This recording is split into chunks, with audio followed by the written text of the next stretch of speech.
Bonjour, merci Balandi Bozuli Baku ya kolanda biso na tango. Je crois que c'est mingi pour nato kokakomona na bino lisusu devant ba écran na bino.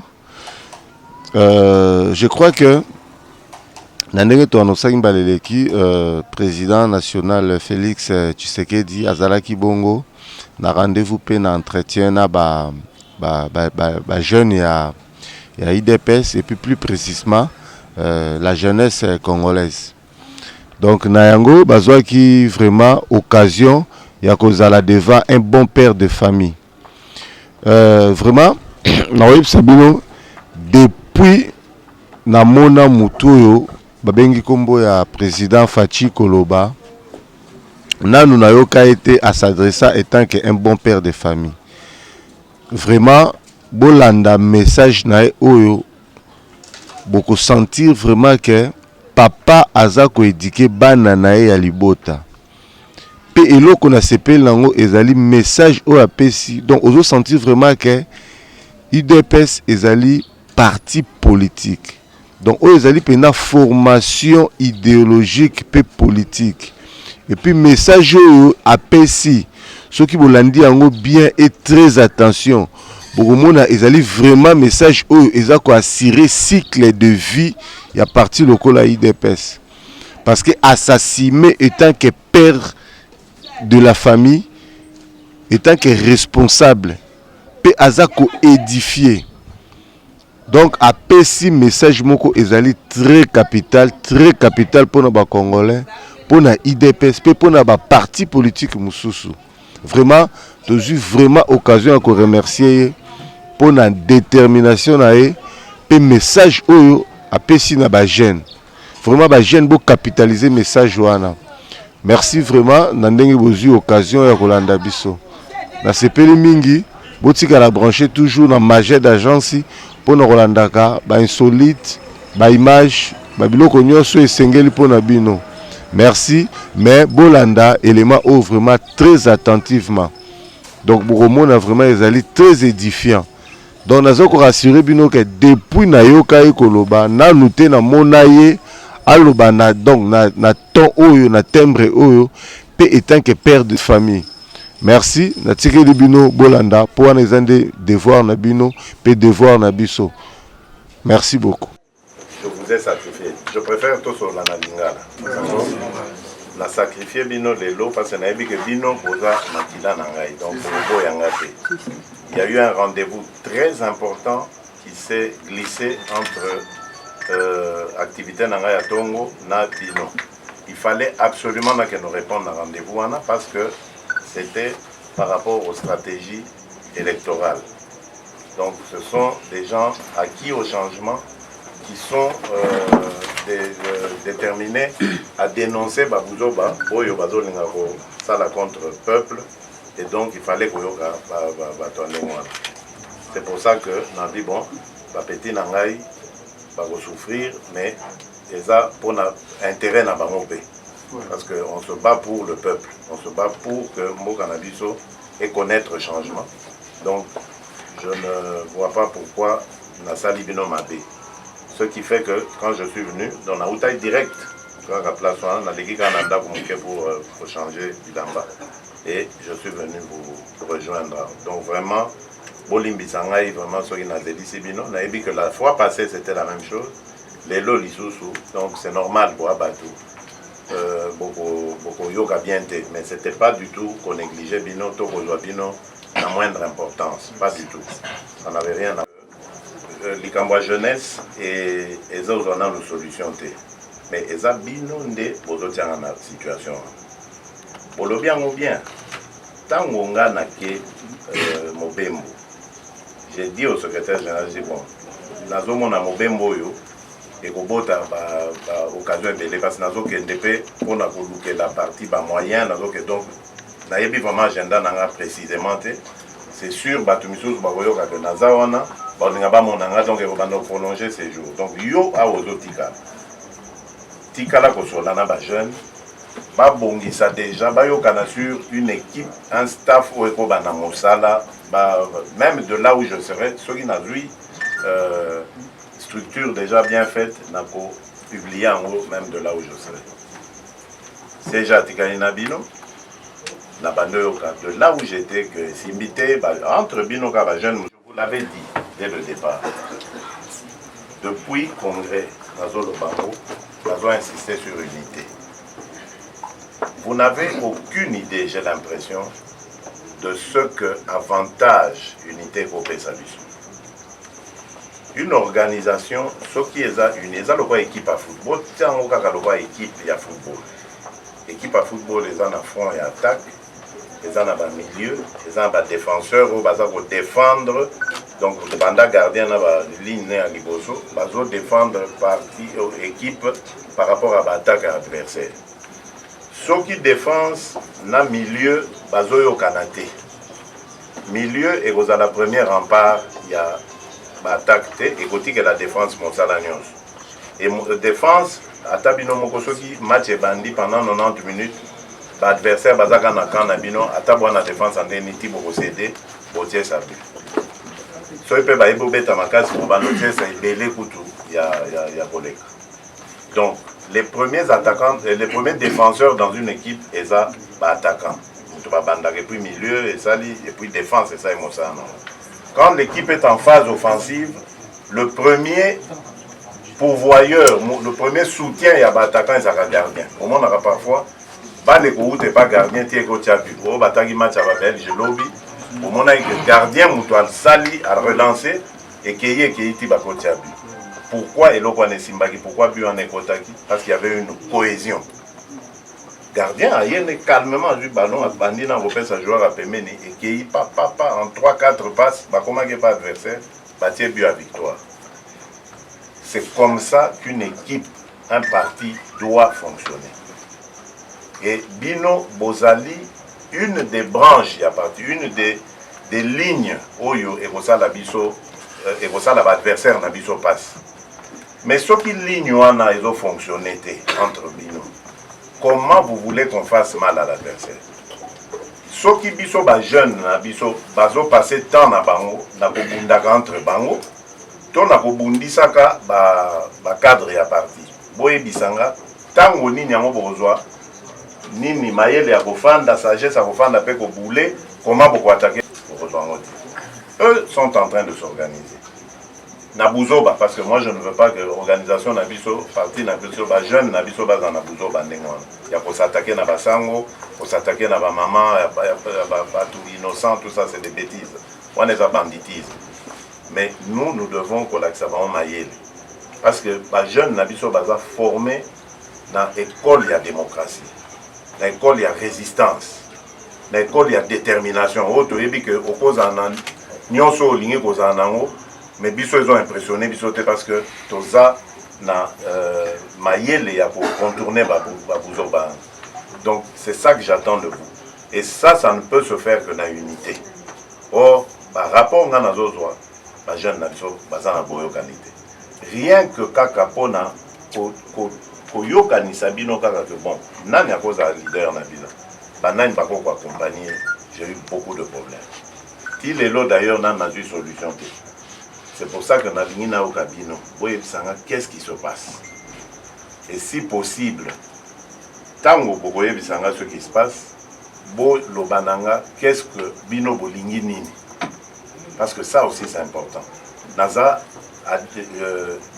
dirigeant, président, pour imposer jeunesse dans la tête. Tant que vous avez compté Nabino, et ça vous comptez Nabino comme master Nangai. Parce que vous avez une capacité, au yobiso, avec l'âge, tozo sous-outé, toba fonction.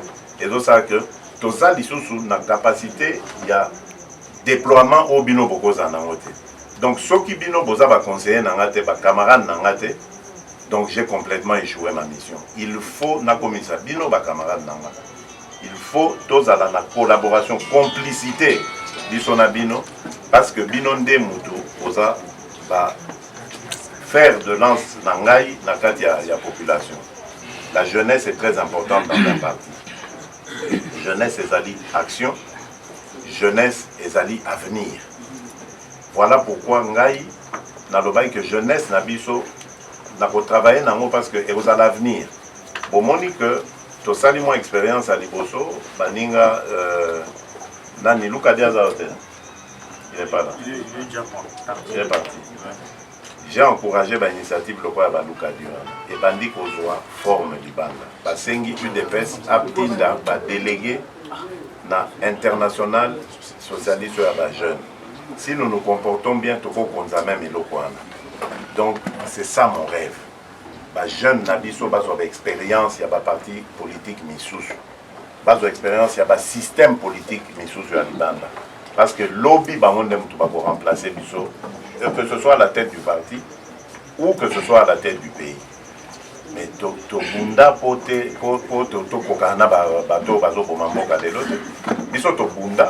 que parti na biso za parti au servir mboko pe botombola yango. Mais pona elokwane umela, il faut que bao bakolanda biso na sima bazwa pe même formation, même connaissance. Donc yango wana, je dis la jeunesse nazana besoin na bino pour l'action, action oyo komene biso na pouvoir, mais aussi pour préparer l'avenir parce que biso to passer temps na biso na lutte, tant to comme na pouvoir na biso ko la tête, to respecter ba texte ya donc on aura besoin de jeunesse nabisseuse à la prête à reprendre le relais et continuer le combat. C'est comme ça que ça va se passer. Donc je compte sur vous. Mais pour compter sur Bino, il faut nayoka Bino. Donc Bino Pay, il faudra bolo. Voilà ce qui a retardé la situation. Oyokani entre Binoté, donc je ne peux pas. Idem pour ma maman. Les mamans, même chose. Ma maman, banda na solo la gina bango tout ça na tiki bango na bibote ka yoga na rien les londe ba pesinga quand même ba bonne nouvelle enfin ba bando sur l'entraînement. Comment voulez-vous que ça na parti moko bolo banakati? C'est pas possible. Ba mindele obomo na ba mindelo ba koko yina nanani. Je vous donne un exemple pour na ba balanda politique internationale. Boyebi gouvernement belge. Il y a Louis Michel, Charles Michel plutôt, le fils de Louis Michel qui est premier ministre. Il y a Didier Reynders à ministre des Affaires étrangères. Mais ce sont deux concurrents dans la partie. Et ce concurrent ça de sorte qu'il y a une tension à Bosaranate. Mais les lots dans le gouvernement, bazo représenté parti baza obligé à Bossoro. Baza obligé, malgré que sentiment entre bango mais c'est comme ça la politique. On ne vous demande pas bolinga na bobo opesa na babizo a minoko tous non. Vous êtes dans une même famille. Pour marcher pour cette famille-là. Ou bien alors, vous en avez la famille, on a qu'un ailleurs. Mais ce qu'on y a que la belle oyozo bunde, la couleur oyozo bunde, comme on a eu des pèses. Ndima moninga na yo, ataza ma bé, ataza na caractère à ma bé, ataza na ma. Mais aza, collègue na yo, camarade no à combat, pour bali cause moko. Donc battez-vous pour la même cause. C'est ça que j'essaye d'inculquer chaque fois dans ma compatriote Nangaï. Petit et belé, Oyo, Nayebaka déjà dans les années 2005, 2006, Bakola, les autres, presque, et belé, Bazalaka, Kolingangate, on va dire, parce qu'il me prenait pour moi, outil, Banda, esprit à partir. Je peux les citer, Badiabanza, Bagabin, c'était. Mais je les comprenais. Et puis je les admirais. Bon, Tozan n'a ni mon côté, mais au moins ils sont engagés. Alors je me battais pour leur expliquer ça. Donc on a la différence, mais au moins tout l'inga parti. Beaucoup de monde a tant tout l'inga parti na biso. Au nom il y a bolingwana parti, to banda courant au banda pour les grands biso. Et belé bagio ba mbaki se ba to ba kana mutanda na zo ça va bino ba jeune beaucoup tana makamwa na tena makamwa ba mikolo. Vous verrez que tant tourne à Bino Okoma, Bino peut beaucoup lutter pour l'unité à parti. Les lots, ils sont dans l'unité du parti. Badiabanza, Gabin, ils se battent aujourd'hui comme des tigres, des lions pour l'unité à parti. Donc vous voyez, chaque moment il y a vie, et ça avait étape, il faut qu'on y ait pas pour comprendre. Il ne faut pas qu'on garde la rancune, qu'on y nanaka. Non, chaque étape, il y a vie. Pour découvrir ma cambo. C'est comme ça qu'un parti avance. Ngai, au combat dans les unité. Et c'est ça peut-être, Yango peut-être, mon sali que je n'ai pas pris de jeunes dans l'équipe Nengo Bozoloba. D'abord parce que je veux que les jeunes en tant que jeunes. Avant qu'on vous monte à niveau national, vous avez la maturité. Il y a que tant qu'on dépendre de cadre, il y a mikolo te que baba no manipuler na koma na kana bango na komata na esprit, il y a unité à parti, il y a qu'au faire gagner parti. C'est peut-être pour ça que je n'ai pas eu de jeunes Kobimisa Bino parce que bon l'accent na nous maturité na bino na niveau na bino en jeunesse. Bon impressionner ngai. Ceux qui vont réussir pour impressionner ngai mais boya mata. Mais en même temps na boa ki binote. Bozali ba jeune na lobby, je vais rester en symbiose na bino. Na boa ki binote. Pour na coexister politiquement, il faut pas que na fonction. La qui ça na niveau oyo zali wana. Capacité aux ali na yango ya ko aider parti na yo. Na kozala impressionné. Et moi, un jeune pareil, n'a pas tiqueté.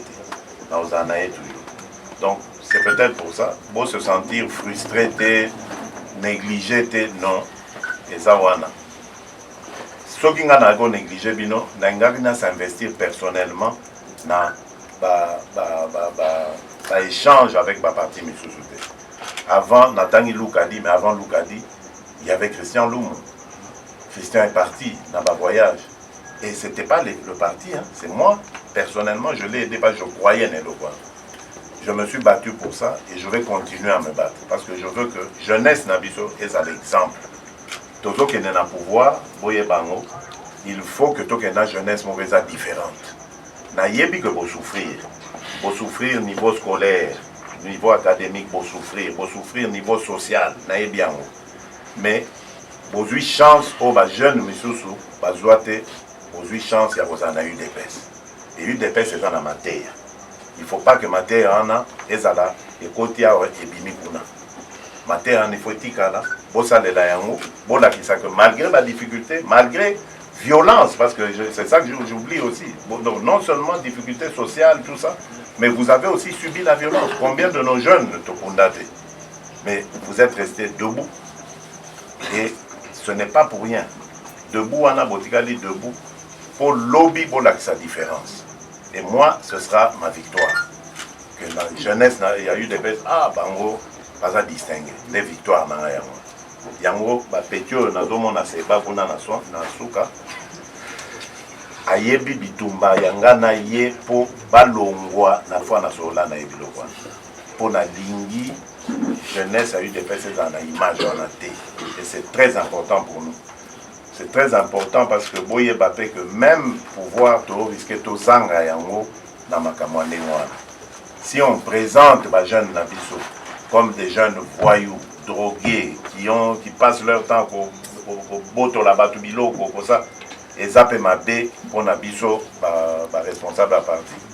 Parce que toujours l'accès que non, toujours parti responsable, capable de pouvoir. Toujours parti à Balabala. Oui, mais ça n'a pas cassé biloko abatu, buka ko yiba, voilà. C'est pour ça que j'ai insisté contre pour biloko. Et je comprends que beaucoup a boyé bien monté, c'est normal. Là, on a eu chance à boyer bango. Pourquoi? Parce que le président a fait ça fonction internationale. Même avant ça aussi, je me comportais autrement. Dans la Zalaka, na cellule qui na comme Yalibanda. Tozalaka pe ba mobulo ba réunion obima trouble non celui-là le 20 celui-là le toi et puis tozo kola tozo maele comme ekoko me la bino pe. C'est pour ça que biso ba tout aujourd'hui chance wana tozana devoir ya popé sabino biloko na popé sabino que c'est comme ça que la politique se passe. Il y a un âge ya kozala activiste, ya kozala mobulo et il y a un âge ya kozonga sage, ya kotonga mboka. C'est ça qu'on veut vous apprendre. Et plaisir nanga et aux alanayo et salemi na UDPS parce que vie nabiso ezaliao politiquement je suis né dans l'UDPS naïba parti Moussoussouté donc j'espère mourir aussi politiquement na UDPS et fier d'avoir laissé une génération montante oyo ezako pesa biso esengo voilà. On a dit j'espère que j'ai répondu à la première question et la situation en jeunesse. Mais je reviens à Bino. Boye Bissanga, qu'est-ce qui s'est passé? dans les Cambo, dans la CG. Je ne vous condamne en rien, dans d'autres sujets binotés, dans une version na bino. Et ensuite, Boé Bissanga, qu'est-ce que vous me proposez? D'abord, un Kazaïen peut avoir ce Kazaïen, ça m'a été, il fallait bien. Mais en plus, il y a Kazaïen, il faut battre. C'est ça qu'il faut dire. Il faut pointer, que pour chaque Kazaïen, ça m'a été. C'est ça. Aux victimes, il y a pas manipulation. C'est-à-dire qu'en plus, il y a pas Kazaïen, et ça, donc, et l'Okolobi, et ça, faux. Sécurité n'a pas, et ça n'a pas Kazaïen. Il y a Didier Baïto, il y a comment Kazaïen? Pour les polls.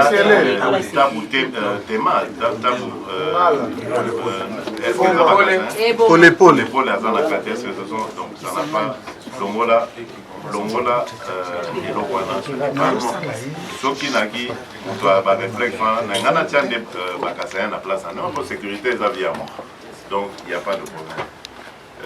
Même dans le secrétariat général de lobby, il n'y en a pas. Nakotangelo bazali ba mama boyata ba Teni il faut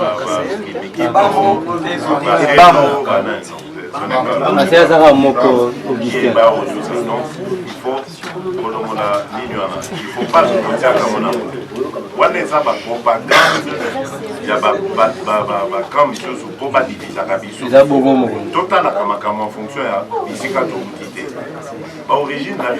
c'est vrai, il faut tous fier, mais ça secondaire. Total à Kamoté. Et puis, jamais quoi accuser un gars jamais. Na outi na famille moko, la qui s'habitue à côté. La preuve, eza nangai, eza bandeko nanga nyonso ya papa moko, maman moko, tobala moulou bate. C'est pas que tolingaka balou bate, c'est parce que beaucoup la biso ya mutu nyonso azan dekona. Donc place monté mais qui en est qui, on va occuper papa parent, va opexo téoté, oyeli biso té. Donc jamais et l'okwana et ça n'a pas ce temps. Débat en ébimana eu des boyamon de côte ça va conflit. Donc il faut. Mais c'est le président a retiré parole place Ouana. Et Roger. Donc on y parler. Et donc on y parler au lobby au Camboya comportement. Il y a un certain comportement dans la permanence à part. C'est vrai. Naza Nayoki Makam. Nayoka. Yango oyoki na bibo ngamoko pe na otia bureau na ngakuna parce que na comprendre que ceux qui toza le quoi deux pôles boé ils ont créé le quoi appelé deux camps et pourtant nazo comprendre pourquoi ils ont créé deux camps parce que toza parti moko alors et le quoi liboso na bosala ezana nous kokende kuna na botia ba bureau kuna bientôt deuxième chose na bosala équipe à sécurité et vous allez moko. Il n'y aura pas équipe à sécurité à tel, non, vous allez moko. Si quoi agent à sécurité n'est pas vous allez en détachement. Ah, détachement dans la résidence Nangaï, détachement dans la résidence à la secrétaire générale, dans le cadre ceux qui vous allez, je ne sais pas comment on va organiser, mais équipe et vous allez moko structurée de même manière. Moko et puis l'administration. Comme ça déjà place pour éviter la concurrence. Troisième chose, les conseils yo yebi, c'est pas combien de fois na benda au matoi. Dernièrement, quand on a cancer bino binemi, n'anga se voilà. Pourquoi? Parce que la coquille pour comprendre était que bon, limisa, nisisa na bino nyonso ba miso le tout pour la complète moninga na yo ya eu des bobetaka mwana mobali au Patrick ya nani ya secrétaire CG neti bobo maye imaginez-vous que mwana mobali a akufa parce que bobetaka tina mutu azu akota ke hôpital il a été hospitalisé pendant plusieurs jours na eko binisa kutu mbongo na calculer ki teke na binisa ka na cadre ka na dakisa que non na zape ko compatir na soro na soka kufaki. Est-ce que vous vous rendez compte de la gravité à Makambosala? Bino bodo CP là. Mais après ça, la conséquence est ça. Et puis, conséquence, on est aux années. Il y a peut-être qu'il y a ninga na eba se solidariser na. Nana sali force du progrès. Tant on va comme on a mon qu'on a bien. Ba ko linga pe ba se venger. sikoyo ekomi lokola lisolo ya soso na liki nini eyaki avant ozomona oyo ekomi nani abandaki o bango babandaki otuna o bango babandaki ekomi lokola soso na liki toyebaka te nani aya na mokili avant tosoli voilà donc boyeba mpe yango nabendaka bino bato yo yebi surtout yo la yo combien de fois na position na bureau na ngai nalobi no ndenge tu et oyebi même bapromesse napesaka oyo avant oyebi yango n'est-ce pas on apesaka oyo avant nazala élu na tête à part. Parce qu'il a un petit CV ou quoi, ça c'est autre chose. C'est pas bien. Mais demander simplement à quelqu'un au Salanini, c'est peut-être pour l'aider aussi, pour le mettre quelque part. Hein, et puis Non, nous n'avons jamais vu ça, même dans le statut. Attention, c'était nouveau. Ce n'est pas parce que vous n'avez jamais vu ça que quand ça arrive, c'est ça ma vie. Il y a des choses que nous n'avions pas vues non plus quand nous étions nés, Tokoli. Les lots, comme utilisaient par exemple, comment on appelle ça, Bascaner, pour envoyer des documents. On est dans l'urgence, il faut envoyer des mandats, mandataires, désignés partout à l'intérieur du pays.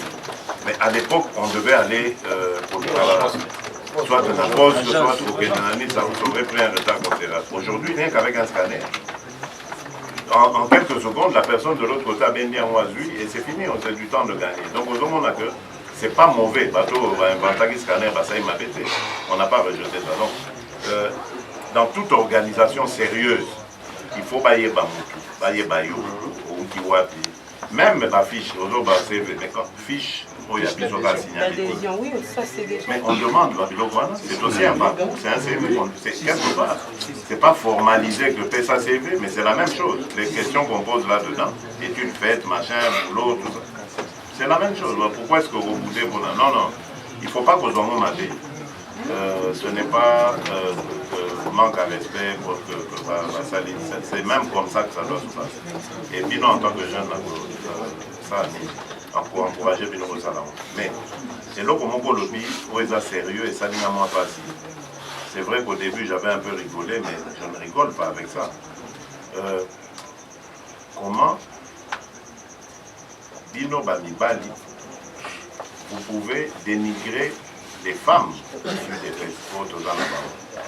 Pourquoi vous faites ça? Pourquoi vous en arrivez là? Je pense que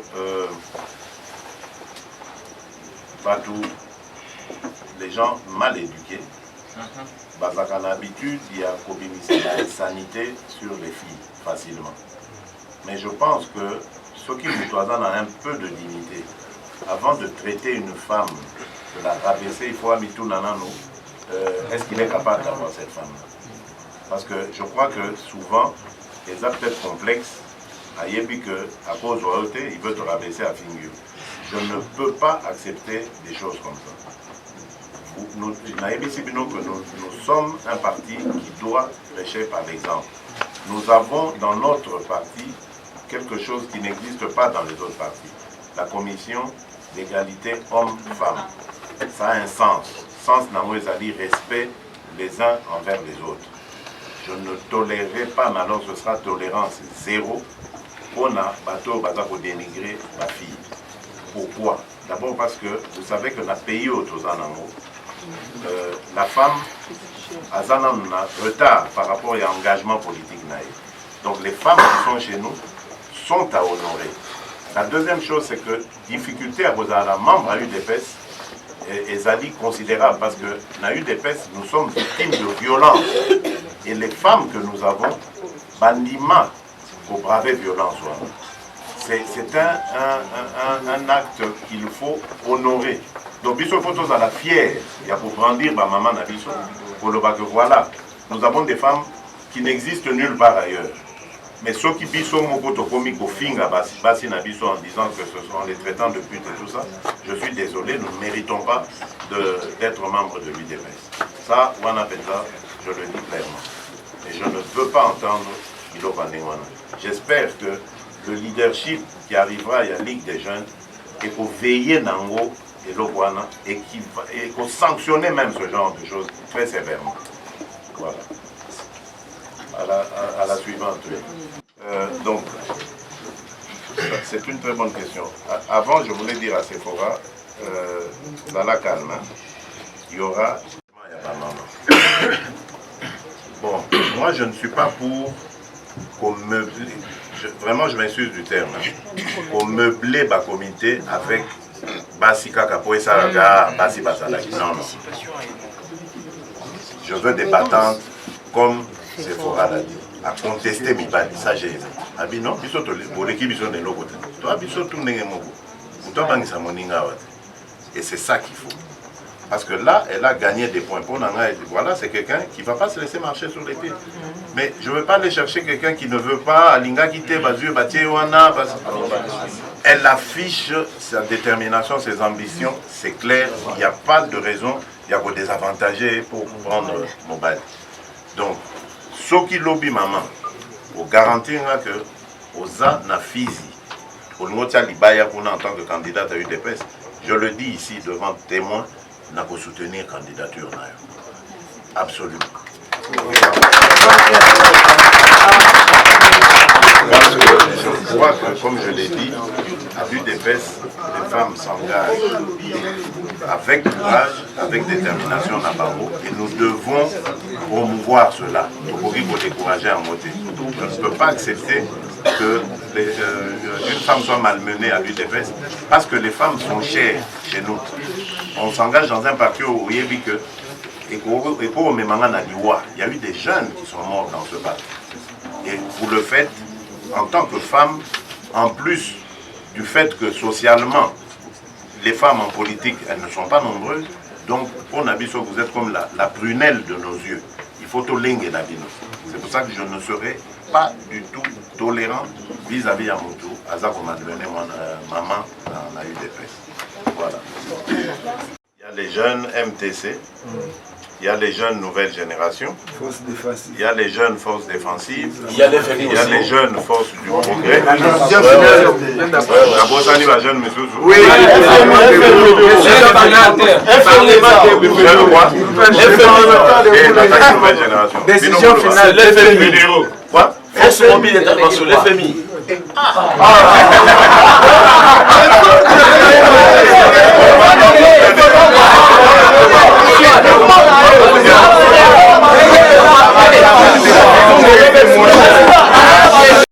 Jamais ma catégorie n'y aura l'attaquer. Il y a encore une autre catégorie. Oui.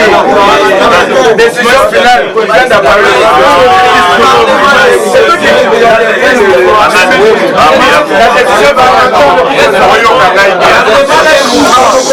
Je répète,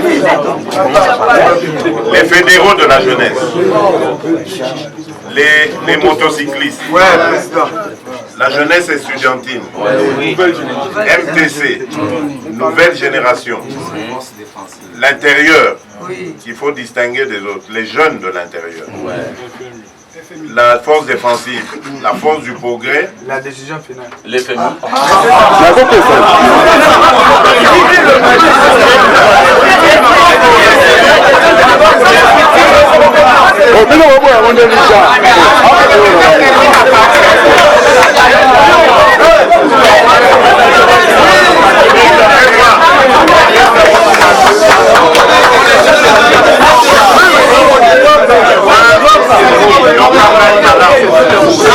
Écoutez le président. Chacune de ces catégories on a Tanguy et il y a avec 2 personnes. Au plus tard, je dirais jeudi. Je vais voir encore, je vais confirmer, mais jeudi. Je prends déjà comme ça jeudi. Tokutana Awalissus. J'ai dit 2 personnes par délégation, pas plus. Donc, ndenge boza par catégorie wana, bozonga, bo se retrouver, bo pesa ba délégué na bo pona ba délégué, bo pesa ba question nyonso. C'est ça. Comme ça, vous n'aurez pas besoin d'être présent vous-même. Donc, ba délégué na bino de nangina solana ba. Je veux ceci. Je veux Tosali état des lieux rapide, mais je veux des propositions. Des propositions sur le leadership Nenge Bozali pour entendre. Voilà, c'est comme ça. Parce que les propositions, j'en ai reçu beaucoup. Mais l'idée ici, c'est de faire un consensus.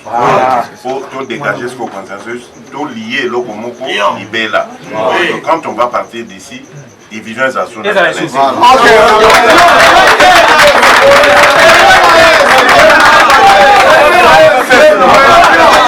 Merci Nabino Batubozui Libaku Pelikanisi Yakolanda Biso. Je crois que vous a édifié ma message oyo bapesi bino ndenge toyebisaki bino vraiment ezalaki na ba mituna oyo ezalaki lié na makambo etali organisation ya UDPS pe quelques inquiétudes ba jeune bazalaki nango. Alors bazwaki occasion ya ko échanger directement na yemoko président la bango à rassurer bango, mais je crois que prochainement à promettre bango lisusu rendez-vous mususu de sorte que bakutana po ba épuiser ba agenda la bango. Ba jeune baza vraiment satisfait. Je crois que bino pe bozuli bako ya kolanda boza vraiment lisusu satisfait. Merci de sorte que vous se donner peine ya kolanda biso na tana bino vous disposer. Merci Wanezaki Bongo Majed Agence na molobeli pe serviteur na bino juridical la Majed. Vraiment botika la malamu bo continuer pe bo garder toujours fidélité tozo compter sur bino pour na changement intégral ya Congo. Merci beaucoup.